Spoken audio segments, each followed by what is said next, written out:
আনন্দে মেতেছেন তৃণমূল কংগ্রেসের party office ভাঙা হচ্ছে বলে। আর যারা বলছেন অবৈধ, 15 তারিখ হিয়ারিংয়ের জন্য ডাকা হয়েছিল, সেখানেও আমাদের প্রতিনিধিরা গেছিল এবং কিসের বেসিসে কমপ্লেনটা ফাইল হয়েছে, কমপ্লেনের একটা কপি চাওয়া হয়েছিল, সেই কমপ্লেনের কপি জেলা প্রশাসন দিতে পারেনি। এই গত 15 তারিখের কথা বলছি, আজ থেকে 2 দিন আগে, আজকে 18 তারিখ। 2 দিনের মধ্যে একদম 1 তলা 2 তলা বুলডোজার দিয়ে প্রায় ভেঙে গুড়িয়ে দেওয়া হয়েছে। এবং সেখানে খালি জেলা প্রশাসনের লোক নয়, মানে পুলিশ বা বিডিও বা বিএলআরও, খালি সরকারি আধিকারিক নয়, বিজেপির নেতারা বিজেপির ঝান্ডা নিয়ে গেরুয়া ভেট্টি মাথায় বেঁধে, গেরুয়া উত্তরীয় পরে, মুখ ঢেকে সেই পার্টি অফিসে ঢুকে তাণ্ডব লীলা চালিয়েছে। এই সব ভিডিও আমাদের কাছে রয়েছে। আমরা এক্ষুনি চিফ জাস্টিসের মহামান্য প্রধান বিচারপতি যিনি ওএসডি রয়েছেন তাকে একটি ইমেল পাঠিয়েছি, সমস্ত ভিডিও অ্যাটাচ করে হাইকোর্টের দৃষ্টি আকর্ষণ করে যত দ্রুত সম্ভব আমরা চেষ্টা করব এই মামলা মেনশনিং করে শুনানি করার, এবং সুপ্রিম কোর্ট অব্দি আমরা যাব। ভিডিওয় যাদের দেখা গেছে তারা কেউ কিন্তু বাঁচবেন না, আইনের হাত অনেক দূর। যদি ভাবেন যে বিজেপির নেতারা আমাদের বাঁচাবে, আর যারা তৃণমূলের পার্টি অফিস ভাঙছেন, আমি তাদের বলবো যে অনেক অত্যাচার তো করেছেন তৃণমূল কংগ্রেসের নেতাদের উপর, কর্মীদের উপর, পার্টি অফিস ভাঙা, গুড়িয়ে দেওয়া। যে ধারায়, যে আইনে আজকে পার্টি অফিসগুলো ভাঙা হয়েছে না, একই আইনে কিন্তু যখন আবার সরকার পাল্টাবে, বিজেপির একটা পার্টি অফিস বাংলায় থাকবে না। আমি হুঁশিয়ারি দিচ্ছি না, যে আইনে আপনি ভেঙেছেন একই আইন প্রযোজ্য করেই ভাঙা হবে। যারা তৃণমূল কংগ্রেসকে ভাবছে যে দুর্বল করব, দল ভেঙে তৃণমূল কংগ্রেসকে শেষ করে দেবো, আগুনে জ্বালিয়ে দেবো, সেই আগুনের স্ফুলিঙ্গ বনে থেকে তৃণমূল কংগ্রেস আবার জন্ম নেবে মমতা বন্দ্যোপাধ্যায়কে সামনে রেখে। যারা প্রশাসনকে ব্যবহার করে মিথ্যা মামলায় কর্মীদের ফাঁসানোর চেষ্টা করছে, আমরা প্রায় 2 মাস ধরে এখানে মমতা ব্যানার্জির বাসভবনে এবং তৃণমূল কংগ্রেসের সেন্ট্রাল অফিসে রয়েছি। প্রায় 1000 জন কর্মীর বেল, অ্যান্টি বেল আমরা করিয়েছি, বিচার ব্যবস্থার দ্বারস্থ হয়েছে। যখন একটা কেস সাবজুডিস রয়েছে, একটা মামলা করা হয়েছে মে মাসের 7 তারিখ 8 তারিখ, আজকে জুলাই মাসের 18 তারিখ, আপনি সেই মামলা উপেক্ষা করে নিজের ক্ষমতা প্রদর্শন করতে গিয়ে, নিজের হাতে কত ক্ষমতা সেই দেখাতে গিয়ে বুলডোজার মডেল, ভোটের আগে ছিল অন্নপূর্ণা ভান্ডার আর ভোটের পরে বুলডোজার, এই হচ্ছে বিজেপির প্রকৃত স্বরূপ। তো যারা ভাবছেন বুলডোজার চালিয়ে তৃণমূল কংগ্রেসকে ধমকে চমকে দমিয়ে রাখবো, তৃণমূল কংগ্রেস আরো শক্তিশালী হবে। আর আপনি বাড়ি ভাঙুন, পার্টি অফিস তো মন্দির আমাদের কাছে। যদি কেউ ভাবে পার্টি অফিস ভাঙে, যদি কোনো অবৈধভাবে সরকারি জায়গা দখল করে পার্টি অফিস কেউ করে, সে পার্টি অফিস আপনারা যথাযথ সরকারি ব্যবস্থা নিতে পারেন, আমার কিছু বলার নেই। কিন্তু এই জায়গাটা তো সরকারি নয়, কিনে অফিস বানানো হয়েছে, তার প্ল্যান রয়েছে, বৈধ নথি রয়েছে, সব হাইকোর্টে আমরা জমা দেবো। তারপরেও আপনারা ক্ষমতা দেখাতে গিয়ে যে পার্টি অফিস ভেঙেছে, প্রত্যেক ক্রিয়ার সমান এবং বিপরীত প্রতিক্রিয়া আছে, এটা বিজেপির নেতারা যেন ভুলে না যায়। আর ঈশ্বর সৃষ্টিকর্তা সর্বশক্তিমানের আশীর্বাদে যদি বেঁচে থাকি, ওই যে বললাম, যে আইনের যে ধারায় আপনারা এই অত্যাচারগুলো করেছেন, একই আইনের একই ধারায় 31-এ ফিরিয়ে দেবো, সুদ সমেত, কথা দিয়ে গেলাম। বিজেপি নেতারা লাড্ডু বিতরণ করছে দোকানে গিয়ে, করুক, তার মানে বিজেপির নেতারাই এর পিছনে রয়েছে, প্রত্যক্ষ বা পরোক্ষ মদত বিজেপির নেতাদের রয়েছে। বিজেপির নেতারা ঘোষণা করে দিচ্ছে এবং তাদেরকে উইটনেস হিসেবে নিয়ে যাওয়া হচ্ছে ভিতরে। আজকে সেই পার্টি অফিসের ভিতরে যদি কিছু প্ল্যান্ট করে দেওয়া হয়, তার দায় কার?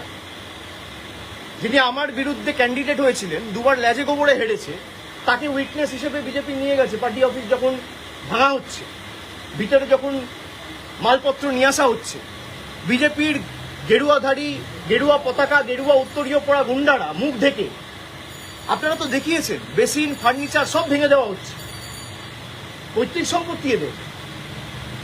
আমরা বিচার ব্যবস্থার উপর আস্থাশীল আস্থা রেখেছি এবং আমরা হাইকোর্টের দৃষ্টি আকর্ষণ করে এই মামলা নিয়ে আগামী দিন হাইকোর্টে যাব, এবং যাদের ভিডিওতে দেখা গেছে হাইকোর্ট সুপ্রিম কোর্ট করে যত দূর যাওয়ার যাবো, এদের ব্যবস্থা ঠিক করবো আইন।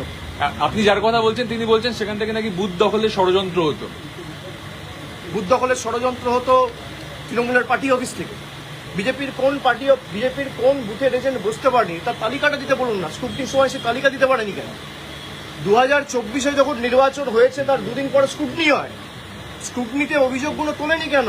আর যদি অভিযোগ তোলে, স্ক্রুটনি তো তৃণমূল কংগ্রেস ক্লিয়ার করে না, নির্বাচন কমিশন ক্লিয়ার করে, রিটার্নিং অফিসার তৃণমূল কংগ্রেস, রাজ্য সরকার, তৃণমূল সরকার অ্যাপয়েন্ট করে না, জাতীয় নির্বাচন কমিশন অ্যাপয়েন্ট করে। তাহলে তারা করতে পারেনি কেন? জিজ্ঞেস করুন। নাচতে না জানলে উঠোন বেকা। 14 দাঁড়িয়েছিল, গোহারা হেরেছে, 24 দাঁড়িয়েছিল, গোহারা হেরেছে। প্রতিহিংসার রাজনীতি। গোহারা হেরেছে বলে আজকে প্রতিশোধ নিতে নেমেছে।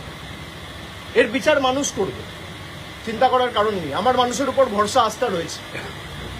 আর বাকি যদি কোনো প্রশ্ন থাকে কুণাল ঘোষ আছে। 21 जुलाई पहले देख रहा है ऋतिक को धर्मेश से मदन मित्र भी ज्वाइनिंग किया हुआ है, आपने को तो ज्वाइनिंग किया नहीं, वो सबका अपना अपना मत है, हक है।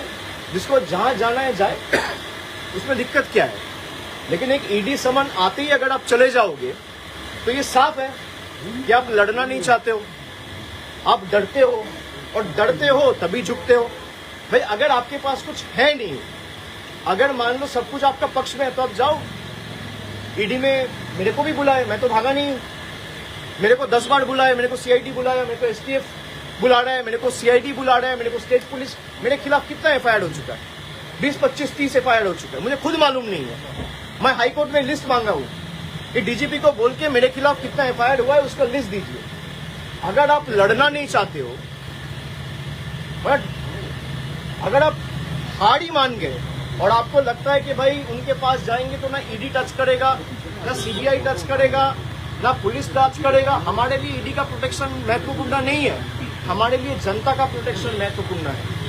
हम अगर झुकेंगे तो जनता के सामने झुकेंगे, हम अगर झुकेंगे लोकतंत्र में लोगों के सामने झुकेंगे, जनता के सामने झुकेंगे, दिल्ली के दरिंदों के सामने झुकेंगे नहीं। 21 জুলাই চলে এলো, এখন অব্দি তো মঞ্চ বাঁধা হয়নি। 21 জুলাই চলে এলো, মঞ্চ বাঁধা হয়নি। কর্মীরা সব হবে, আপনারা তো চিন্তার কারণ নেই। 21 জুলাই আসবেন কোয়ার করতে, আপনাদের জন্য প্রেশার আমাদের ব্যবস্থা করা হবে। সে তো ডেফিনেটলি চিন্তা করবেন না। মঞ্চ ঠিক হয়ে যাবে। दादा रेबेल ग्रुप में जो भी एमएलए जा रहे हैं, एमपी जा रहे हैं, आपके ऊपर ही मतलब दोषी ठहरा रहा है आपको कि आपकी वजह से हमने रेबेल ग्रुप ज्वाइन बीजेपी किया। का स्क्रिप्ट है ना, वही बोलोगे तभी तो पुलिस से बचे रहोगे।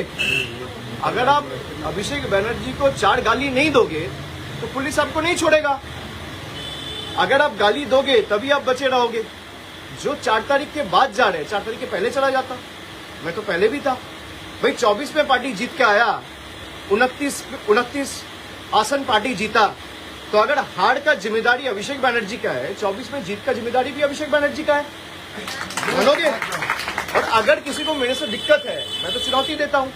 भाई 60 एमएलए गए हैं, कुछ लोग गए, 20 एमपी गए, मैं आपको चुनौती देता हूं, आप लौट के आओ ममता बनर्जी के पास, 24 घंटे के अंदर मैं अपना इस्तीफा दे दूंगा। ओपन चैलेंज दे रहा हूं, आप लौट के आओ, 24 घंटे के अंदर मैं अपना इस्तीफा दे देता हूं। 24 घंटा, चलो 24 घंटा छोड़ दो, 1 घंटा मिलेगा और कम करता हूं। आप आओ, आप यही कह रहे हो ना अभिषेक बनर्जी छोड़ देगा? आप यही कह रहे हो अभिषेक बनर्जी छोड़ देगा, हम सब आ जाएंगे। आप आ जाओ, 3 बजे आ जाओ, मैं 4 बजे छोड़ देता हूँ। তাহলে তো কমন টার্গেট আপনার নাম। আমি তো সেটাই বলছি যে যাদের সমস্যা রয়েছে তারা যদি বলে যে দলের এই পারফরমেন্সের জন্য বা পরাজয়ের জন্য যদি অভিষেক বন্দ্যোপাধ্যায় দায়ী হয়, তাহলে 24-এ যে তৃণমূল কংগ্রেস 29টা আসন পেয়েছে তার কৃতিত্বও আমার। যদি ডিসক্রেডিট আমার হয়, হারে, তাহলে জেতার সময় ক্রেডিটও আমার। আর যাদের আমাকে নিয়ে সমস্যা তাদেরকে অনুরোধ করব যে মানুষ বোকা নয়। আজকে 18 তারিখ, আপনি 19 তারিখ আসুন, 20 তারিখ আসুন, 21 তারিখ আসুন, যবে আসার আসুন, আজকে চলে আসুন। আপনারা ফিরে আসুন, আমি 1 ঘন্টার মধ্যে ইস্তফা দিয়ে দিচ্ছি। কেউ আসবে না। ডিল হচ্ছে ওদিকে যাও, অভিষেক ব্যানার্জিকে গালাগালি দাও, তোমাকে বেঁচে থাক, তোমাকে বাঁচিয়ে রাখবো, ইডিও ধরবে না, সিবিআইও ধরবে না। যাদের বিরুদ্ধে ভুড়ি ভুড়ি অভিযোগ তারা এখন হয় পুলিশের কাছে ধৃত, না হলে বালিশ চাটা দিত।